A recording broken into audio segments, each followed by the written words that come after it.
Assalamualaikum warahmatullahi wabarakatuh. Apa kabar sahabat Al-Fatah yang dimuliakan Allah? Semoga kita dalam keadaan sehat, dilimpahkan rezekinya dan diberikan keberkahan dunia dan akhirat. Amin ya robbal alamin.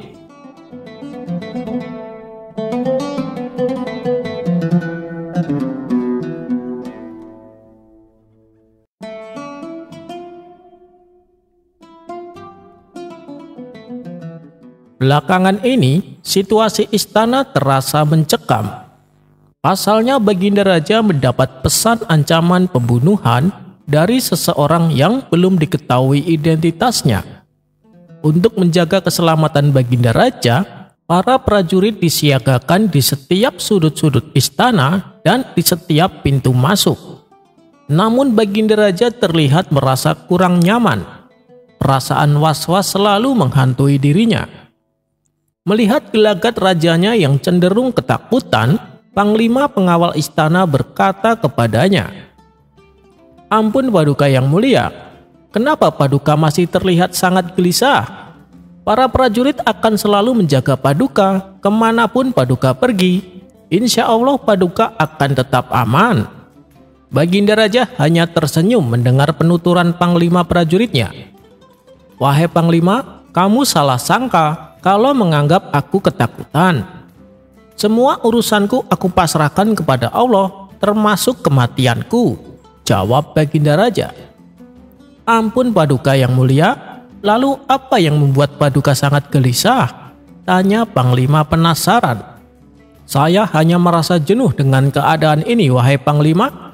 Kemana-mana harus dikawal, dan saya juga tidak bisa lagi berburu ke hutan seperti biasanya. Sedangkan saya ini butuh hiburan," jawab Baginda Raja. "Tapi ini semua demi keamanan Paduka. Kami tak akan membiarkan keselamatan Paduka terancam. Begini saja Paduka, bagaimana kalau saya panggilkan Abu Nawas untuk menemani Paduka?" saran sang Panglima. Sejenak Baginda Raja terdiam. Iya ya, kenapa tak terpikirkan akan Abu Nawas? Dengan kehadiran Abu Nawas tentu bisa membuatku terhibur. "Benar sekali Panglima, suruh secepatnya Abu Nawas datang ke istana," titah Baginda Raja. Maka beberapa prajurit kerajaan segera berangkat menuju rumah Abu Nawas. Sesampainya di sana, salah satu prajurit berkata, "Tuan Abu, Anda diperintahkan Baginda Raja untuk ke istana sekarang juga." Abu Nawas yang sedang enak duduk santai tidak terlalu menghiraukan perkataan prajurit tersebut. "Untuk apa aku ke sana? Baginda Raja mau mengerjaiku lagi ya? Aku sedang tidak semangat untuk meladeninya.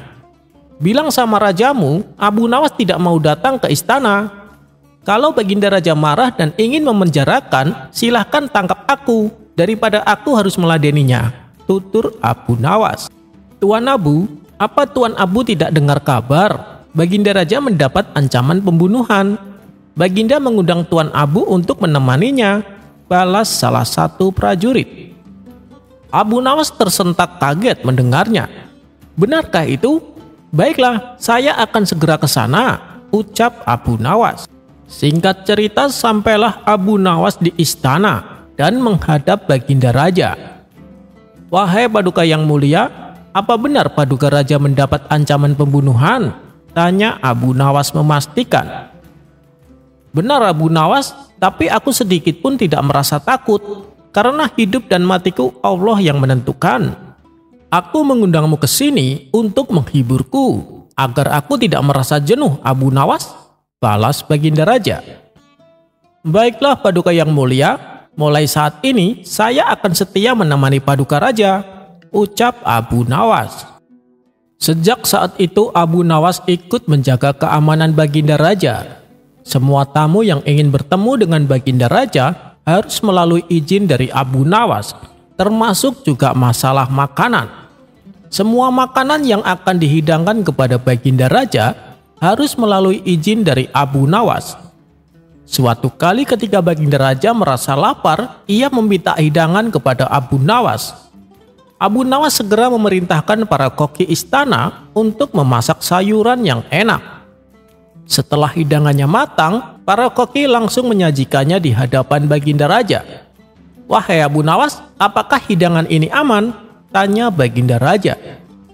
"Jangan khawatir Paduka yang mulia, makanan ini dijamin aman dan tidak mengandung racun. Bahkan sebaliknya, ini adalah hidangan sayuran yang paling enak di dunia," jawab Abu Nawas. Setelah Baginda Raja mencicipinya, ia menjadi ketagihan. "Kamu benar Abu Nawas, hidangan ini sangat enak dan lezat," puji Baginda Raja. Sejak saat itu hampir setiap hari, Baginda Raja meminta supaya dimasakkan sayur tersebut. 5 hari kemudian, koki istana masih saja membuat masakan yang sama seperti hari-hari sebelumnya. Karena sudah merasa bosan, Baginda Raja berkata kepada Abu Nawas, "Singkirkan semuanya, aku benci makanan ini." Abu Nawas yang sedang berada di samping Baginda Raja menimpali ucapan rajanya itu. "Benar Paduka yang mulia, sayuran ini memang yang terburuk di dunia." Mendengar itu Baginda Raja heran dengan ucapan Abu Nawas. "Kamu ini aneh Abu Nawas, beberapa hari yang lalu kau bilang ini adalah hidangan yang paling enak di dunia. Sekarang kau bilang ini adalah hidangan sayuran paling terburuk di dunia. Yang benar yang mana Abu Nawas?" tanya Baginda Raja. "Kenapa Paduka tanya ke saya? Saya ini pelayan raja, bukan pelayan sayuran. Jadi apapun yang Baginda Raja katakan, saya juga akan mengatakan yang sama," jawab Abu Nawas enteng. Spontan Baginda Raja tertawa terpingkal-pingkal dengan ulah Abu Nawas ini.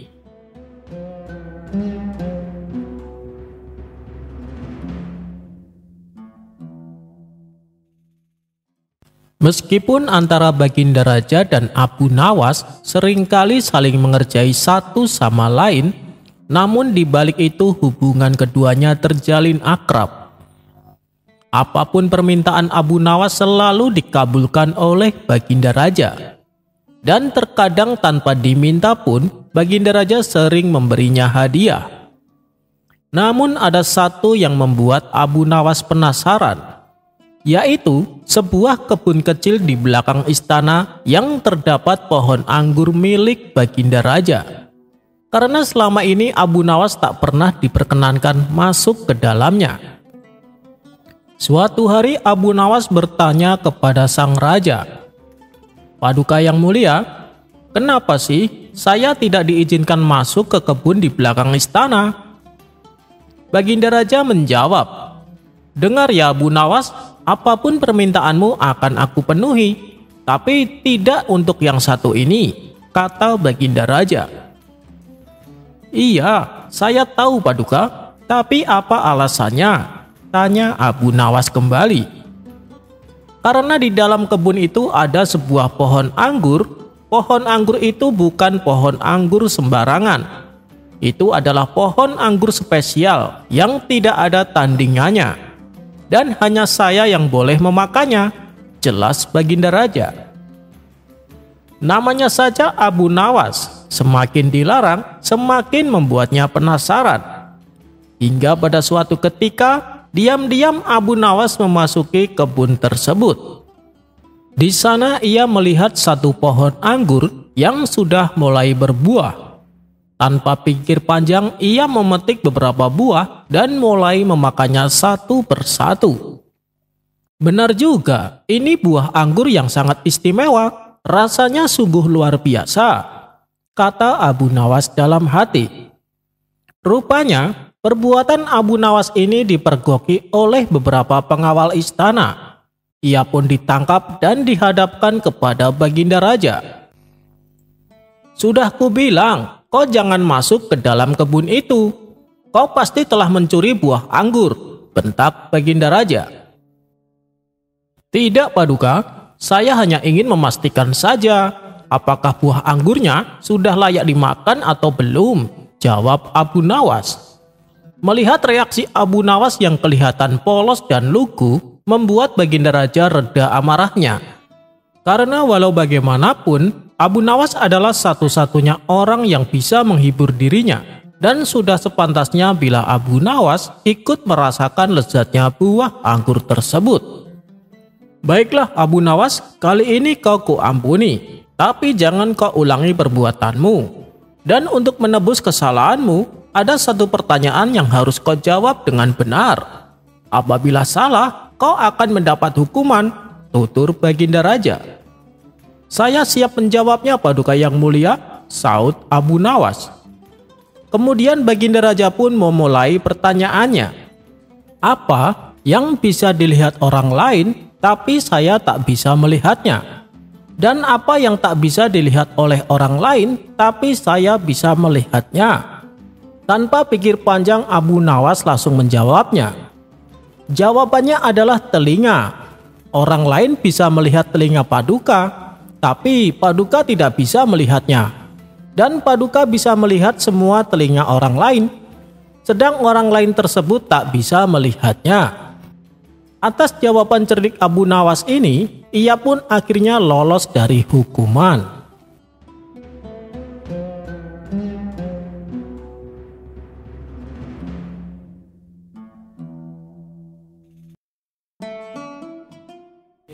Dikisahkan, Baginda Raja menerapkan peraturan baru. Barang siapa yang berkata kasar akan dihukum 1 bulan penjara. Setelah peraturan tersebut berjalan, kini suasana kota Baghdad menjadi ramah dan murah senyum. Orang-orang saling tegur sapa dengan perkataan yang santun. Suatu ketika, saat Abu Nawas jalan-jalan ke tepian sungai, ia melihat seorang kakek sedang memancing ikan. Abu Nawas pun tertarik dan mendekati si kakek tua. "Lagi apa, kek?" tanya Abu Nawas berbasa basi. "Dasar tolol, kau lihat kan aku sedang mancing?" jawab kakek tua. Sontak Abu Nawas kaget dengan jawaban yang kasar, tapi ia mencoba untuk bersabar. "Udah dapat ikannya, kek?" tanya Abu Nawas kembali. "Belum tolol, berisik, banyak omong kamu," jawab kakek tua. "Emang umpannya apa, kek?" tanya Abu Nawas. "Ya pakai cacing lah, tolol," jawab kakek tua. "Pantesan gak dapat-dapat, coba pakai biji kurma, kek," saran Abu Nawas. "Loh, emang bisa?" tanya kakek tua. "Ya nggak bisa lah, tolol," balas Abu Nawas. Saking kagetnya baru dibodohin sama orang, si kakek tua pun jatuh pingsan. Seseorang yang melihat hal itu segera melaporkan kepada Baginda Raja. Maka dibawalah Abu Nawas untuk diadili. "Apa benar kau telah berkata kasar?" tanya Baginda Raja. "Benar Paduka Yang Mulia," jawab Abu Nawas. "Kenapa kau lakukan itu? Apalagi kepada kakek tua. Kasihan dia sampai pingsan Abu Nawas," ujar Baginda Raja. "Loh, saya kan hanya membalas perkataan dia Paduka," saut Abu Nawas. "Apapun alasannya, kau tetap harus dihukum Abu Nawas," timpal Baginda Raja. "Kalau saya dihukum, berarti kakek tua itu juga harus dihukum Paduka," protes Abu Nawas. "Aduh, Abu Nawas, sama kakek tua saja kau tega menuntutnya," sesal Baginda Raja. "Paduka panggil saja dia, nanti Paduka akan tahu sendiri," terang Abu Nawas. Kemudian dipanggillah kakek tua tersebut untuk diadili. "Maaf ya, kek, kakek tahu kenapa dipanggil ke sini?" tanya Baginda Raja. "Tolol, tentu saja saya tahu," jawab kakek tua. Sontak Baginda Raja terkejut mendengarnya. "Hei kek, tolong bahasanya yang sopan. Barangkali kakek bisa kembali muda," kata Baginda Raja. "Loh, emang bisa?" tanya kakek tua penasaran. "Ya gak bisa lah, tolol," jawab Baginda Raja emosi. Melihat reaksi Baginda Raja, Abu Nawas tertawa terpingkal-pingkal. "Bagaimana Paduka? Apakah sidang ini mau diteruskan? Kalau begitu, kita bertiga sama-sama akan masuk penjara karena telah berkata kasar," ucap Abu Nawas sambil terus tertawa. Baginda Raja yang masih kesal dengan kakek tua memilih untuk meninggalkan ruang sidang.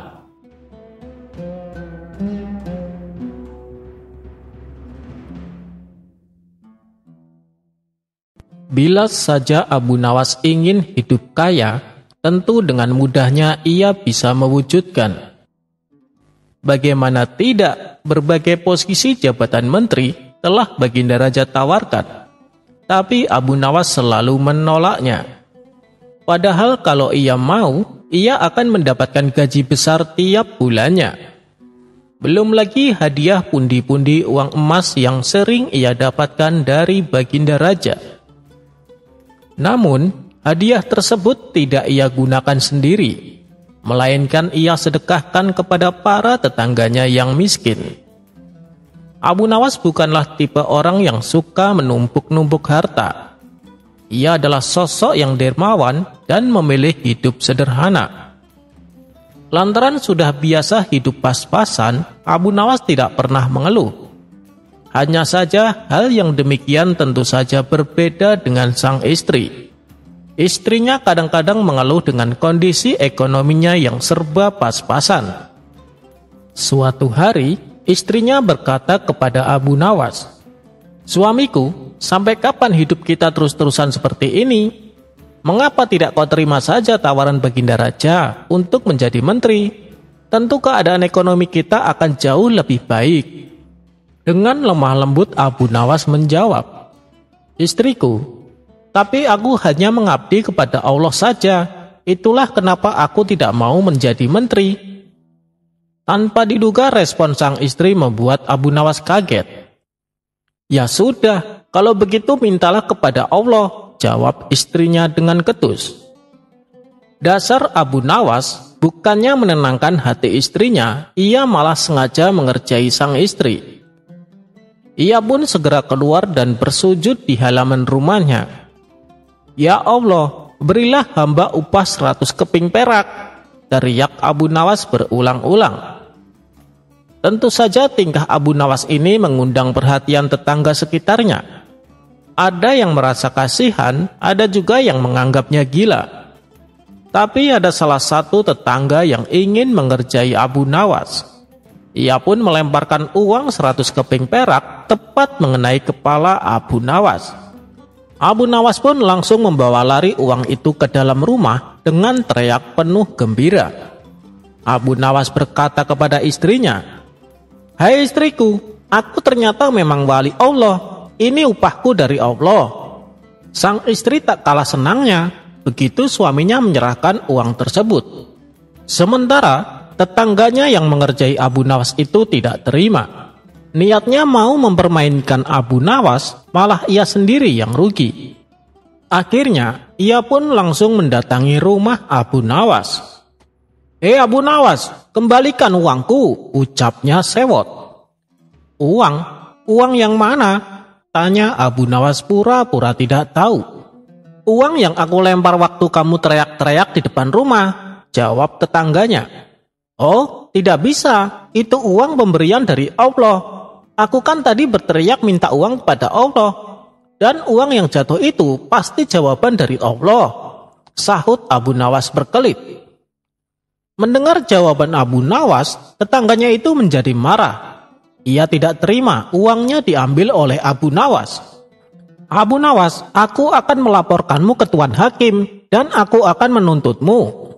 Ayo kita pergi ke pengadilan," ajak tetangganya itu penuh emosi.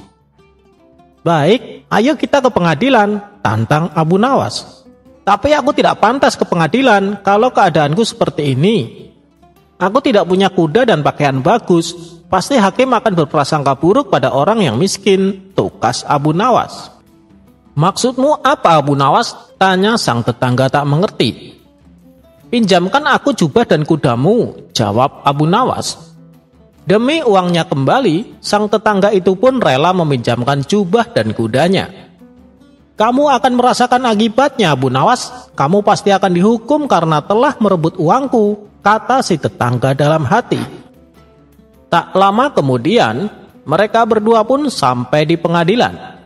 Lalu keduanya menghadap Tuan Hakim. Di hadapan Tuan Hakim, tetangga Abu Nawas segera mengadukan kasusnya. Ia bercerita secara detail mengenai kejadiannya.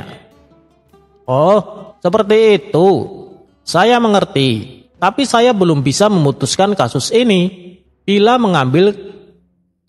mengambil keterangan hanya dari satu pihak, ujar Tuan Hakim. Saya juga ingin tahu keterangan dari pihak Abu Nawas. Dengan begitu, saya bisa memutuskan dengan seadil-adilnya. Sekarang, apa pembelaanmu? Tanya Tuan Hakim kepada Abu Nawas. Tetangga saya ini gila, Tuan Hakim, jawab Abu Nawas. Mendengar perkataan Abu Nawas itu, tetangganya langsung emosi. Hei, Abu Nawas, kamu jangan kurang ajar, bentak tetangganya.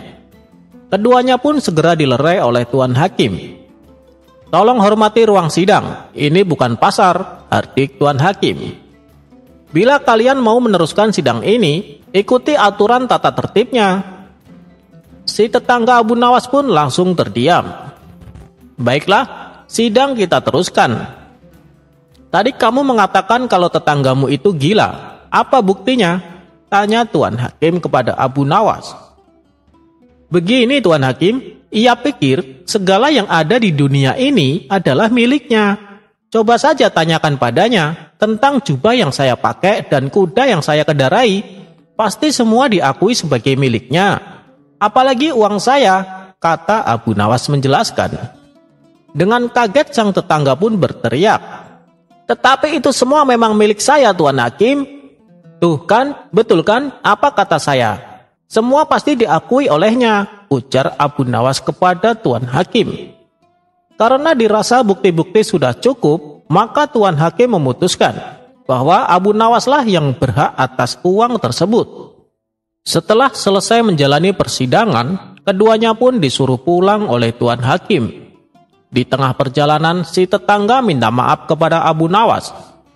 Saya mengaku salah Abu Nawas, awalnya saya memang berniat mengerjai kamu, tapi ternyata kamu lebih cerdik dari yang kuduga. Uang yang 100 keping perak aku ikhlaskan untukmu. Keduanya pun akhirnya berjabat tangan dan saling memaafkan. Kemudian mereka berdua masuk ke rumah masing-masing. Tapi tidak berapa lama, tetangga Abu Nawas itu kembali ke rumah Abu Nawas. Hei Abu Nawas, kembalikan baju yang kamu pinjam tadi, teriaknya dari luar rumah Abu Nawas. Sambil tertawa Abu Nawas pun menjawab, Iya, nanti aku kembalikan. Besok aku mau pinjam sebentar untuk kondangan, jawab Abu Nawas sambil tertawa.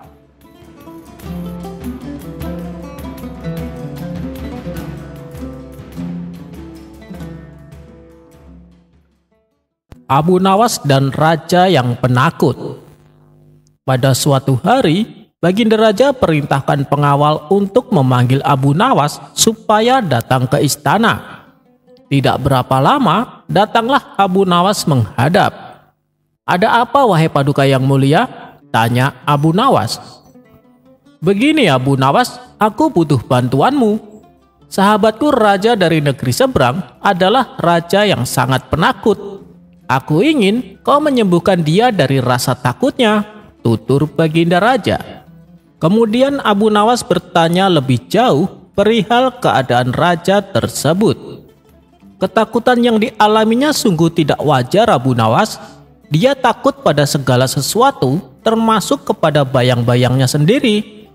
Ia selalu membawa pengawalnya kemanapun ia pergi, bahkan ke kamar mandi sekalipun, kata Baginda Raja memberitahu. Sejenak Abu Nawas terdiam. Setelah berpikir cukup lama, akhirnya mendapatkan sebuah ide untuk menyembuhkan penyakit raja tersebut. Jangan khawatir paduka, saya punya ramuan minuman sakti untuk menyembuhkannya, ucap Abu Nawas. Maka pada keesokan harinya, Abu Nawas diajak Baginda Raja pergi ke negeri sahabatnya. Singkat cerita, sampailah mereka ke negeri sahabat Baginda Raja. Abu Nawas lalu diajak masuk ke istana dan menghadap raja negeri tersebut. Wahai Tuan Raja, saya punya obat ajaib yang dapat membuat Anda kebal terhadap segala ketakutan, kata Abu Nawas. Tuan Raja yang merasa tertarik segera menyetujui untuk mencoba ramuan obat dari Abu Nawas. Abu Nawas lalu memberikan raja sebotol air. Minumlah ini Tuan Raja, setiap pagi dan malam, Dan dalam 1 bulan Tuan akan menjadi raja yang penuh keberanian. Karena dengan Tuan Raja meminumnya, akan hadir khodam yang senantiasa menjaga Tuan Raja, jelas Abu Nawas. Oh ya, mana khodamnya? Kenapa aku tak melihat? Tanya raja tersebut. Tuan tidak akan bisa melihatnya, tapi dia akan selalu bersama Tuan untuk menjaga Tuan, jawab Abu Nawas. Akhirnya sebulan kemudian, Abu Nawas menemui raja negeri seberang. Bagaimana perasaan Tuan Raja? Tanya Abu Nawas. Raja tersebut tersenyum bangga. Sekarang saya tidak takut lagi pada apapun. Saya bahkan berani sendirian di malam hari, tutur Tuan Raja. Wah, itu hebat sekali. Tahukah Tuan, minuman apa yang saya berikan? Itu sebenarnya minuman air putih biasa. Tidak ada kodamnya sama sekali. Adanya Tuan Raja menjadi pemberani, itu datangnya dari dalam hati Tuan sendiri dan dari kepercayaan diri Tuan, tutur Abu Nawas. Mendengar hal itu, Tuan Raja baru menyadari bahwa keberanian sejati tidak dapat dibeli ataupun diminum. Dan ia mulai belajar untuk mengatasi ketakutannya tanpa bantuan ramuan ajaib.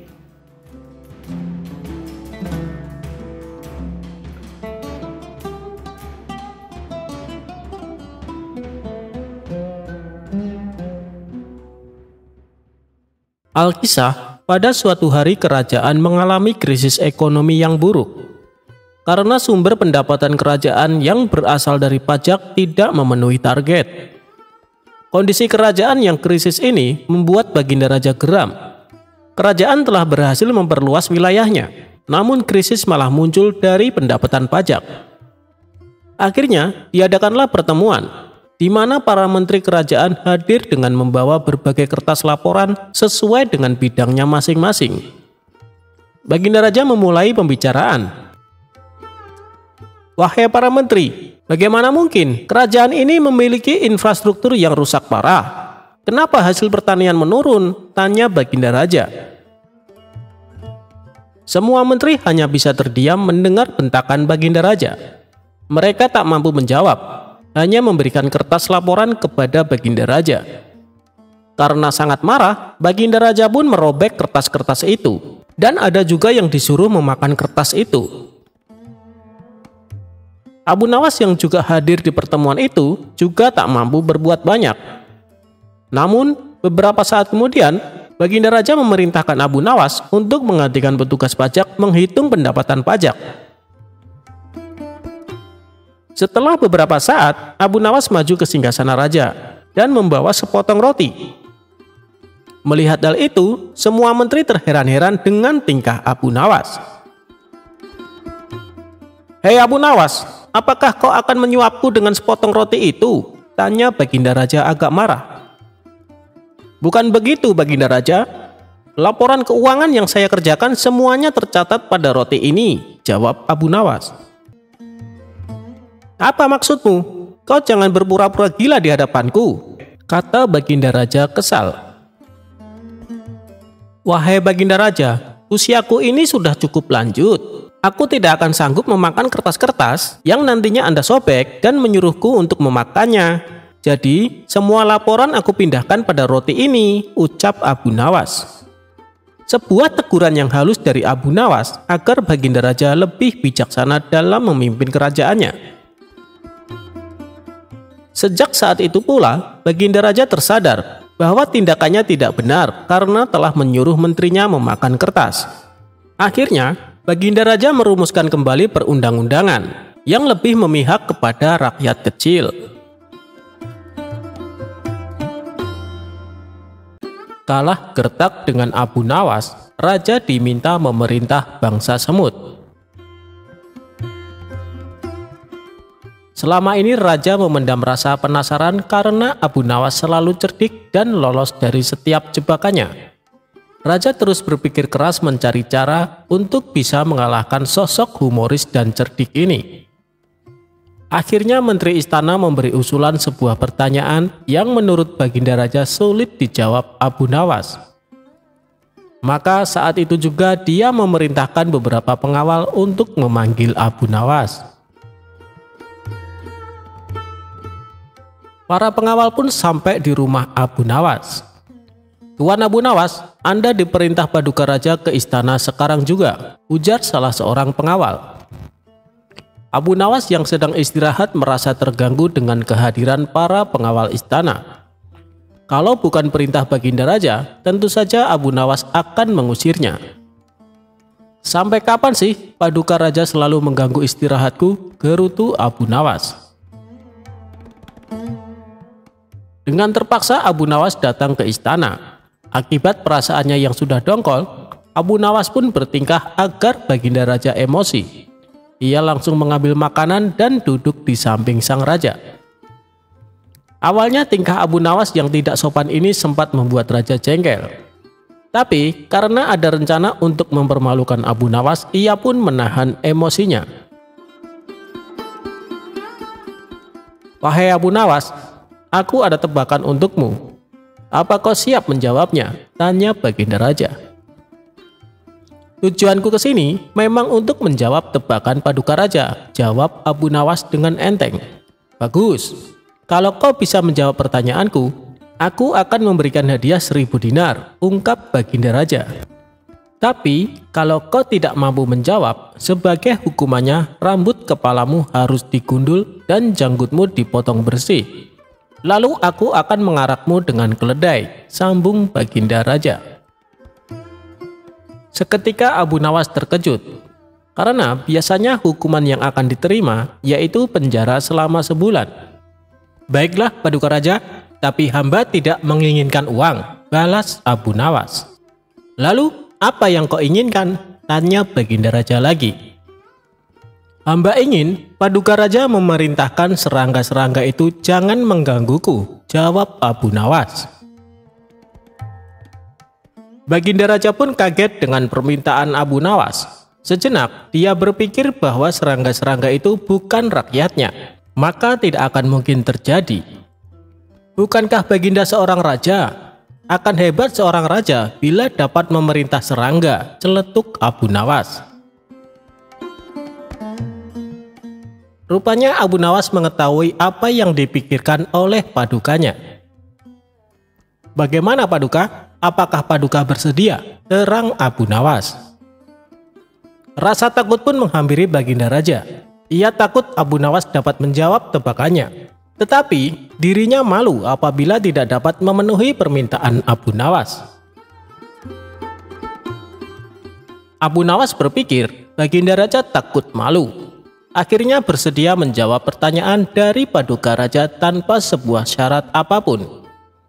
Mendengar hal itu, hati Baginda Raja merasa tenang dan lega. Ia pun langsung mengajukan pertanyaan tebakan kepada Abu Nawas. "Pohon apa yang berumur 1 tahun memiliki 12 cabang, setiap cabangnya terdiri dari 30 daun, dan daun-daun tersebut sebagian menghadap ke arah cahaya, serta sebagian lagi menghadap ke arah gelap?" tanya Baginda Raja. Namanya saja Abu Nawas. Pertanyaan sesulit apapun pasti akan dijawabnya. Pohon itu mewakili tahun karena ada 12 bulan dalam 1 tahun dan 30 hari dalam 1 bulan, di mana 30 hari tersebut terbagi menjadi siang dan malam, jawab Abu Nawas. Baginda Raja pun terkejut saat Abu Nawas menjawab tanpa berpikir lama. Namun ia tenang karena sebelumnya syarat yang diajukan Abu Nawas sudah dicabut. "Tapi rasanya tidak adil Abu Nawas kalau aku tidak memberikan hadiah. Katakan Abu Nawas apa yang kau inginkan," kata Baginda Raja. "Baiklah, hamba minta 500 dinar dan selama 1 bulan Paduka Raja tidak boleh mengganggu hamba," jawab Abu Nawas. Baginda Raja pun menuruti permintaan Abu Nawas tidak akan mengganggunya selama 1 bulan ke depan, dan Abu Nawas pulang membawa 500 dinar.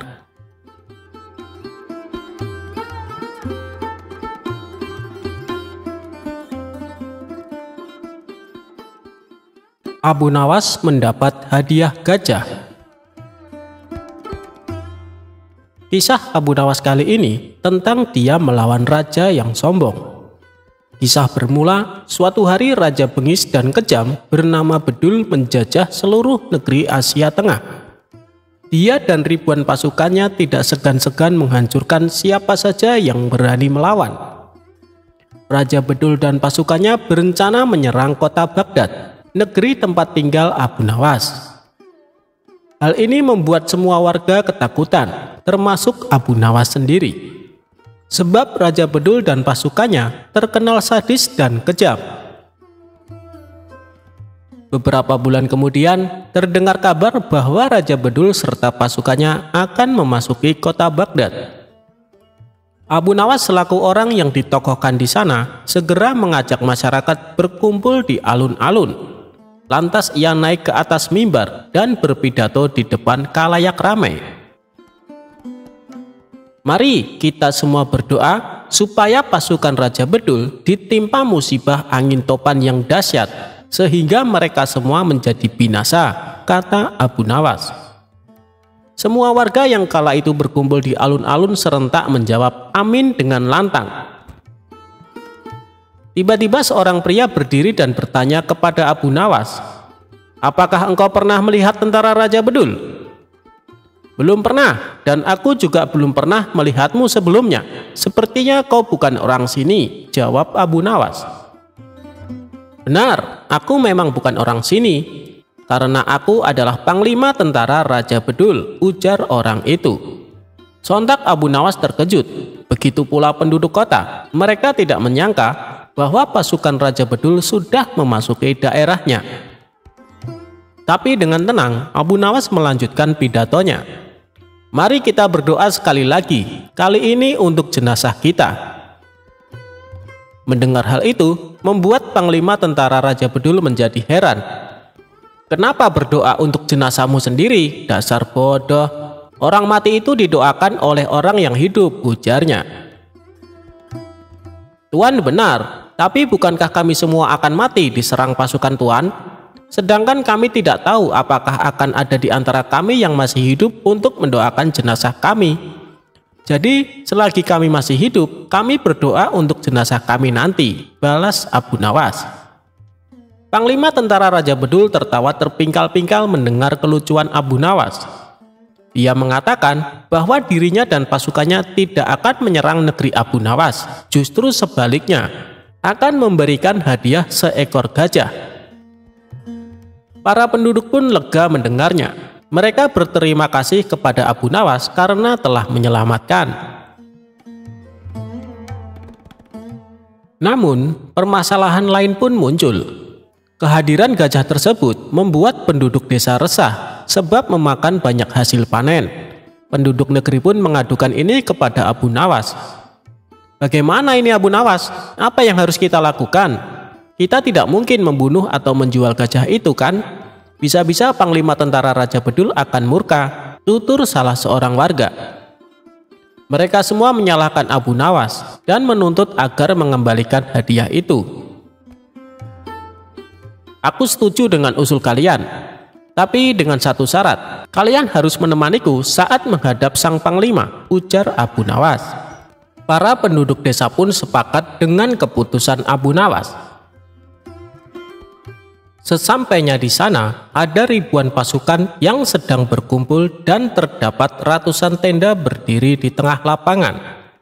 Abu Nawas sempat dicegah oleh salah satu prajurit, tapi akhirnya diperbolehkan menghadap panglima. Tanpa Abu Nawas sadari, ternyata penduduk desa yang menemani memilih kabur meninggalkannya. Mereka takut dibunuh bila sampai usulannya membuat panglima menjadi marah dan murka. Lalu nahasnya lagi, saat itu panglima sedang dalam suasana hati yang buruk. "Mau apa datang kemari?" bentak panglima. "Ini tentang gajah yang Tuan berikan," jawab Abu Nawas gemeteran. "Memangnya kenapa? Apakah hadiahku tidak berguna?" tanya panglima.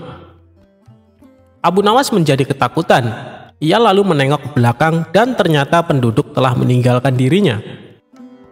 Dikarenakan merasa dibohongi, Abu Nawas pun menjadi jengkel. Ia lalu memikirkan jalan keluar sekaligus balas dendam kepada penduduk negerinya yang meninggalkannya.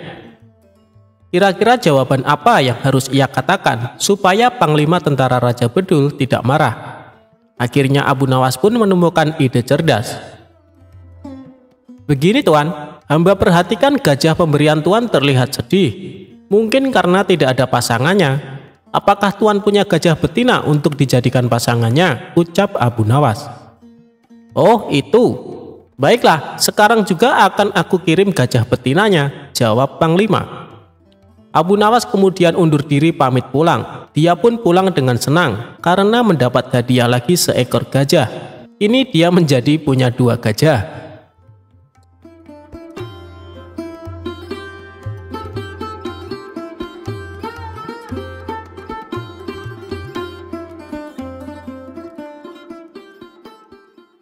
Cara Abu Nawas menurunkan hujan.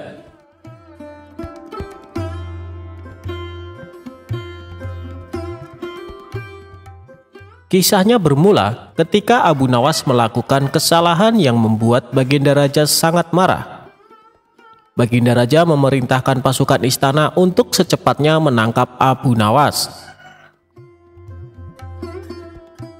Sementara sosok humoris itu yang sedang berada di rumah memberitahukan kepada istrinya, "Wahai istriku, sepertinya aku harus meninggalkan kampung halaman untuk beberapa waktu," ucap Abu Nawas.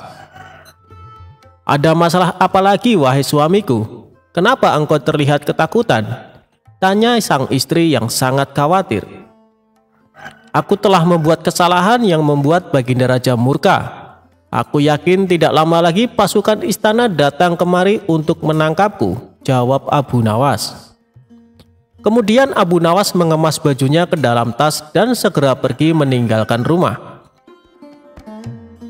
Ternyata dugaan dia benar. Selepas kepergiannya, beberapa prajurit istana datang menggeledah rumah Abu Nawas. "Mana Abu Nawas?" tanya salah satu prajurit kepada istri Abu Nawas. "Dia sudah pergi meninggalkan kampung ini," jawab istri Abu Nawas. Para prajurit pun langsung balik ke istana menghadap Baginda Raja. "Mana Abu Nawas?" tanya Baginda Raja. "Ampun Paduka yang mulia, Abu Nawas sudah tidak ada di rumahnya," kata istrinya. "Dia sudah meninggalkan kampung ini," jawab salah satu prajurit. "Kurang ajar, dia coba menghindari hukuman," pikir Baginda Raja. Sementara Abu Nawas mulai mengembara dan berpindah-pindah tempat dari kampung satu ke kampung yang lainnya.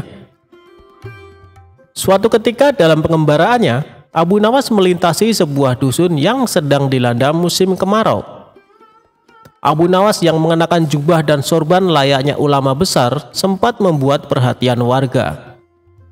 Mereka mengira Allah Subhanahu wa Ta'ala telah mengirim seorang waliullah untuk menolong dusunnya yang sedang mengalami musim kemarau. Para warga pun segera mengerumuni Abu Nawas. "Assalamualaikum Syekh. Sudilah kiranya Tuan Syekh mampir sebentar di rumah kami," pinta kepala dusun. Abu Nawas pun sudah menolaknya. Namun karena para warga memaksa, ia pun mau tidak mau menerima ajakan mereka ke rumah kepala dusun. Abu Nawas dijamu berbagai macam hidangan dan diperlakukan istimewa layaknya raja. "Apa yang membuat kalian memperlakukanku sedemikian istimewa, padahal kalian tidak mengenalku?" tanya Abu Nawas. "Begini Tuan Syekh, dari penampilan Tuan, kami yakin kalau Tuan adalah ulama besar yang dikirim Allah Subhanahu wa Ta'ala untuk membantu desa kami," jawab kepala dusun. "Memangnya apa yang menimpa desa kalian?" tanya Abu Nawas lagi. "Sudah berbulan-bulan desa kami mengalami musim kemarau, tanaman-tanaman mati, air persediaan kami tinggal beberapa ember. Doakanlah desa kami wahai Tuan Syekh, agar desa kami diturunkan hujan," jelas kepala dusun. Abu Nawas terdiam mendengar keluhan mereka.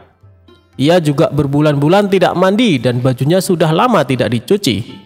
Padahal tujuannya ke sini untuk menumpang mandi. Beberapa lama kemudian muncullah ide cemerlang di otaknya. "Baiklah, aku akan memanjatkan doa kepada Allah supaya desa kalian diturunkan hujan. Tapi ada syaratnya, ujar Abu Nawas. Apa itu syaratnya, Tuan Syekh? Kami bersedia melakukannya, balas kepala dusun. Syaratnya adalah kumpulkan semua air persediaan kalian dan ditaruh di tengah lapangan, perintah Abu Nawas. Para warga pun membawa air terakhir yang mereka miliki. Total air yang terkumpul hanya 2 ember. Kemudian air tersebut ditaruh di tengah lapangan. Abu Nawas melepas bajunya dan mencucinya dengan air di ember pertama. Sedangkan air di ember kedua dia gunakan untuk mandi. Melihat hal itu, para warga pun menjadi terkejut. Wahai Tuan Syekh, itu air terakhir persediaan kami yang rencananya untuk minum anak-anak kami, ucap salah satu warga. Perbuatan Abu Nawas ini tentunya mengundang reaksi kemarahan warga. Ada yang mencemooh, ada yang membentak, ada pula yang menghujat. Namun di tengah kegaduhan itu, Abu Nawas dengan tenang mengangkat bajunya yang dicuci, lalu menjemurnya. Dan perkataan para warga tidak dihiraukannya. Para warga bertambah emosi sehingga hendak memukulinya. Tapi niat mereka langsung terhenti karena tiba-tiba terdengar suara guntur yang disusul hujan lebat. Penduduk pun lupa dengan marahnya. Bahkan sebaliknya, mereka berebutan mencium tangan Abu Nawas dan mulai berteriak kegirangan menyambut datangnya hujan yang sudah lama ditunggu.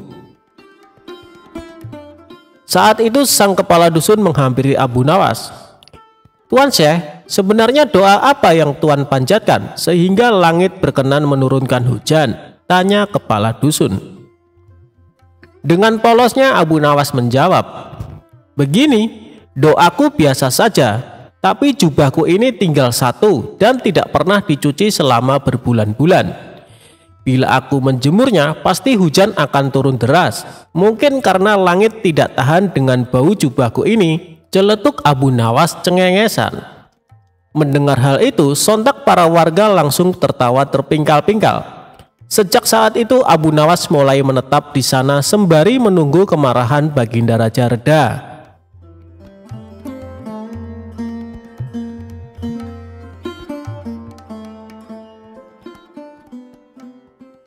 Pura-pura buta, Abu Nawas ambil balik duitnya yang dicuri.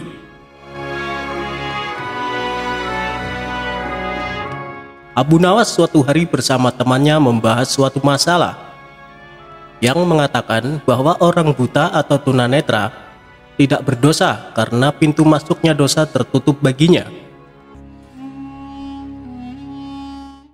Alasannya karena matalah yang selalu melihat ke sana kemari yang mendatangkan dosa. Akan tetapi Abu Nawas tidak menyetujui pendapat tersebut dan berniat akan membuktikannya. Keesokan harinya Abu Nawas berjalan-jalan dengan maksud untuk bertemu dengan orang buta. Dia ingin membuktikan pendapatnya bahwa orang buta pun dapat pula berbuat dosa. Abu Nawas juga menyiapkan pundi-pundi dan mengisinya dengan uang ringgit. Tidak beberapa lama berjalan, ia benar-benar menemukan seorang tunanetra. Abu Nawas memperhatikan gerak-gerik orang buta itu yang sedang berjalan dengan tongkatnya. Kemudian dia berpura-pura menjadi orang buta sambil membawa tongkat dan sengaja menabrak orang buta tersebut. Aduh, sungguh malang nasibku sebagai orang buta, ditabrak oleh orang yang tidak memiliki rasa belas kasihan, ujar Abu Nawas. Orang buta itu heran mendengar keluhan orang yang ditabraknya. Maaf, saya juga orang buta. Saya tidak dapat melihat dan hanya dapat berjalan dengan bantuan tongkat ini. Sekali lagi mohon maaf karena sungguh-sungguh saya tidak sengaja, ucap orang buta tersebut. Oh, engkau juga buta ya? Tanya Abu Nawas pura-pura tidak tahu. Iya, saya buta. Peganglah tongkatku ini. Orang buta pasti akan memakai tongkat untuk berjalan, jawab tunanetra tersebut. Abu Nawas pun memegang tongkatnya. Begitu pula sebaliknya, si buta juga meraba tongkat Abu Nawas untuk membuktikan bahwa mereka adalah sama-sama orang buta. Kalau begitu, kita senasib, saudara. Bagaimana kalau kita mencari rezeki bersama-sama, ajak Abu Nawas. Orang buta itu pun menyetujui ajakan Abu Nawas. Mereka berjalan bersama-sama sebagai sesama orang buta. Di tengah perjalanan, Abu Nawas berpura-pura mau pipis dan minta tolong si buta agar pundi-pundinya yang penuh berisi uang dipegangkan dahulu. Sementara Abu Nawas berpura-pura pipis, ia terus memperhatikan tingkah laku si buta. Kemudian si buta meraba-raba pundi-pundi itu dan hatinya mulai tergoda untuk memiliki isinya. Wah, pundi-pundi banyak sekali isinya. Lebih baik aku mengambilnya lalu pergi. Pasti ia tidak bisa mencariku. Karena ia juga buta, pikir si buta tersenyum. Lalu ia meninggalkan Abu Nawas dan mencari tempat persembunyiannya agar tidak ditemukan. Dalam situasi demikian, Abu Nawas berpura-pura mencari si buta dan meminta pertolongan kepada Allah. Ya Allah, malang benar nasib hamba. Tadi ditabrak orang. Sekarang uang hamba dilarikan orang. Sial bener hamba. Ya Allah, semoga orang yang mengambil uang hamba terkena lemparan batu ini tepat pada tulang keringnya. Biar tahu rasa dia, ujar Abu Nawas. Setelah itu dengan jitu Abu Nawas melempari si buta dan persis kena tulang keringnya. Aduh, aku kena. Gumam si buta meringis kesakitan. Hal ini membuat si buta kelabakan. Ia segera mencari lagi tempat persembunyian untuk menghindari Abu Nawas. Akan tetapi, Abu Nawas yang pura-pura buta mengikuti si buta kemanapun pergi. Setelah dekat, Abu Nawas memohon lagi kepada Allah. Ya Allah, semoga orang yang mengambil pundi-pundiku terkena lagi lemparan batu pada kepalanya, ujar Abu Nawas. Tidak lama kemudian terdengar lagi suara kesakitan dari si buta. Aduh, kena lagi. Kepalaku jadi benjol. Ucap si buta memegang kepalanya yang benjol. Si buta pun panik dan heran. Kok doanya terkabul lagi? Ah, itu hanya kebetulan. Kemudian dia menghindar lagi dan terus menghindar. Tetapi Abu Nawas tetap mengikutinya terus secara berturut-turut. Abu Nawas berdoa lagi sambil melakukan lemparan beruntun kepada si buta dan selalu tepat, yaitu tepat mengenai perut, dada, dan terakhir muka. Mengapa semua sasaran yang akan dilempar selalu tepat mengenaiku? Pikirnya lagi sampai berkerut keningnya. Si buta makin heran, dia curiga. Tidak lama kemudian barulah si buta menyadari bahwa temannya itu, Abu Nawas, mempermainkannya. Kalau begitu saudara tidak buta, saudara hanya mempermainkanku. Ambillah kembali pundi-pundi ini, ujar si buta tersebut. Akhirnya si buta menyerahkan pundi-pundi itu kepada Abu Nawas dengan penuh kesedihan dan penyesalan terhadap nasibnya. Abu Nawas sendiri pulang sambil tersenyum kegelian. Ia puas karena dapat membuktikan bahwa orang buta dapat juga bisa berbuat dosa.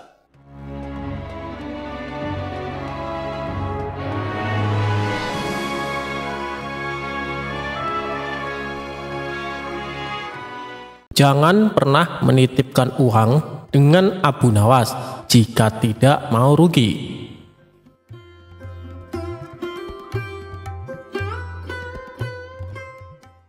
Dikisahkan, ada seorang tuan tanah tetangga Abu Nawas yang kaya raya. Hampir semua warga di desa setempat bekerja di perkebunan milik tuan tanah tersebut. Tapi tuan tanah itu memiliki sifat yang kikir dan pelit. Tidak hanya itu, dia juga berprofesi sebagai rentenir. Abu Nawas yang bijaksana resah atas sifat tetangganya itu. Dia berpikir keras bagaimana cara agar sang tuan tanah bertobat dan tidak melakukan profesinya itu. Setelah perenungan yang dalam, ide cemerlang Abu Nawas muncul. Keesokan harinya, Abu Nawas menemui kawan-kawannya yang sedang asik tongkrongan di warung. Dia bercerita, "Semalam aku mendapatkan wangsit dalam mimpiku yang tidak bisa aku tolak." "Apa isi wangsit itu, wahai Abu Nawas?" timpal salah satu kawan Abu Nawas.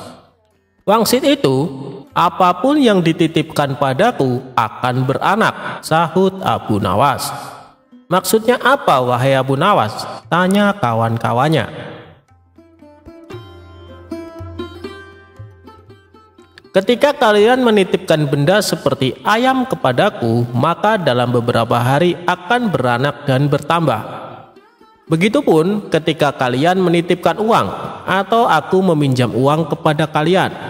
Beberapa hari kemudian uang itu akan beranak dan bertambah, kata Abu Nawas. Sebagian kawan percaya, sebagian kawan lainnya tidak percaya. Mereka berpikir ini akal bulus Abu Nawas agar bisa meminjam uang.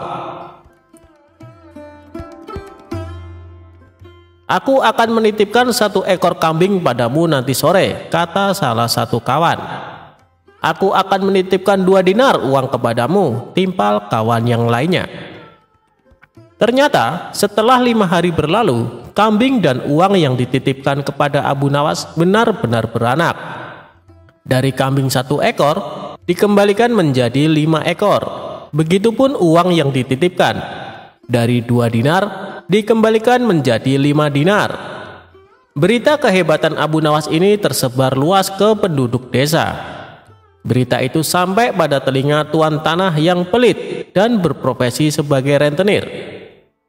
Suatu hari, tuan tanah bersama para pengawalnya mendatangi rumah Abu Nawas. Dia menanyakan, "Wahai Abu Nawas, adakah keperluan yang kamu butuhkan kepadaku? Katakan saja, nanti aku bantu, jangan sungkan-sungkan." "Maaf tuan tanah, sepertinya saat ini saya tidak sedang membutuhkan apa-apa," kata Abu Nawas. "Baiklah, nanti kalau kamu perlu apa-apa, datanglah kepadaku, jangan sungkan-sungkan," timpal tuan tanah dengan senyum yang ramah. Kemudian berlalu meninggalkan Abu Nawas.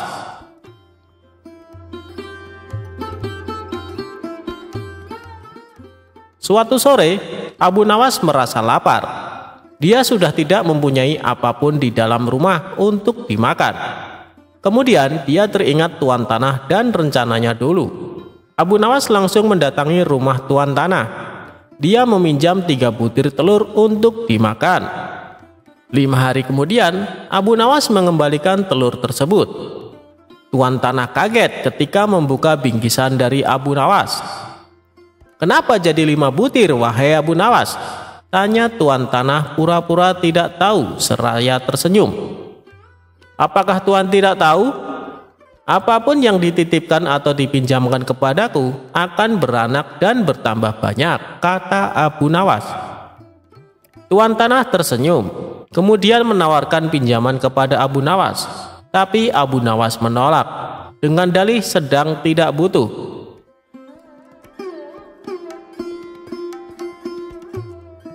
Beberapa hari kemudian, Abu Nawas kembali ke rumah tuan tanah.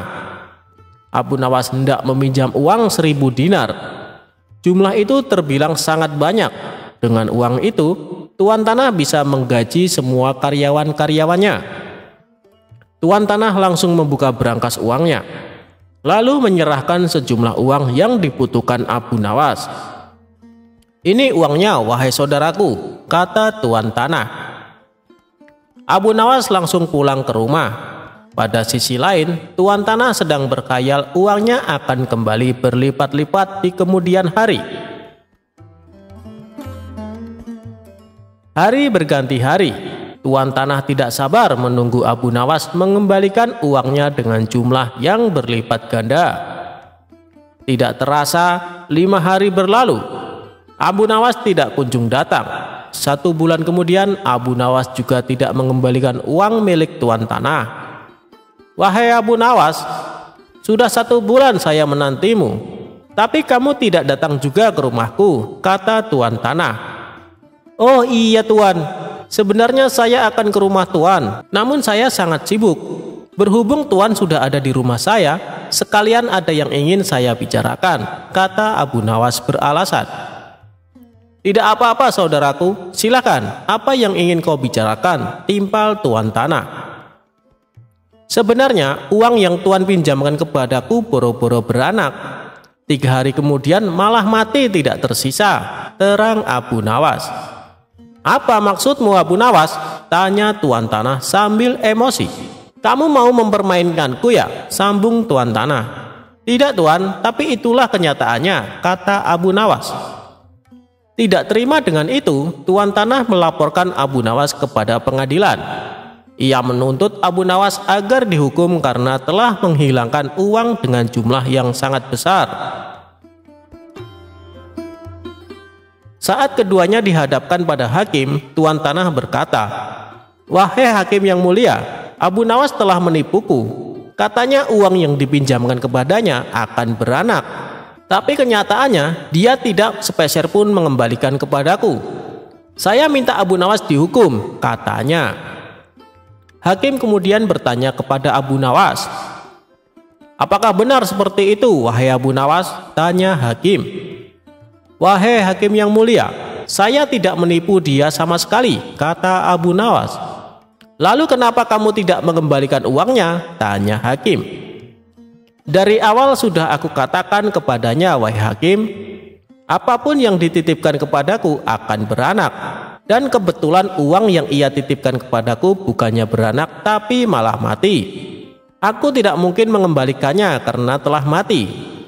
Bukankah sesuatu yang beranak pasti bisa mati?" kata Abu Nawas menjelaskan. Sang hakim manggut-manggut dan membenarkan perkataan Abu Nawas. "Memang segala sesuatu yang beranak cepat atau lambat akan mati," kata hakim. Dengan ini, Abu Nawas dibebaskan dari segala tuntutan dan tidak berkewajiban mengembalikan uang tanah.